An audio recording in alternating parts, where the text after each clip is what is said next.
Last week, I was at 4 different 55 plus communities doing estate plan seminars, basically just educating them on why estate planning is important, why a trust, power of attorney.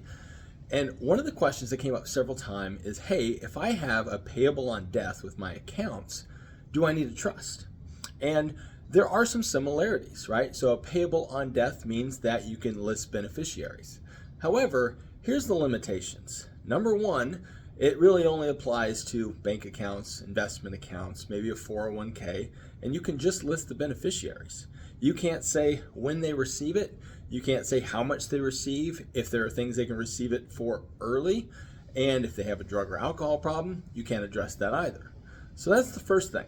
The second thing is, it doesn't apply to assets like homes, entitled assets, right? You have to have a trust for those things not to pass through probate. And going back to CODs, now it does pass directly to the beneficiaries. However, with the trust, things do not go to probate. It's held privately.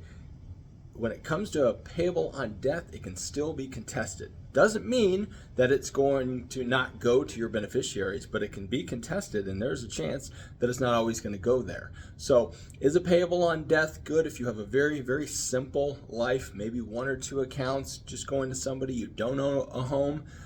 Sure. But for most cases, if you have more complexity, you want to have more beneficiaries, you want to be able to distribute in stages, and you want to be able to allocate that the right way. If you own homes, a trust is extremely important to make sure that your assets are distributed correctly, privately, and when you want them to be sent.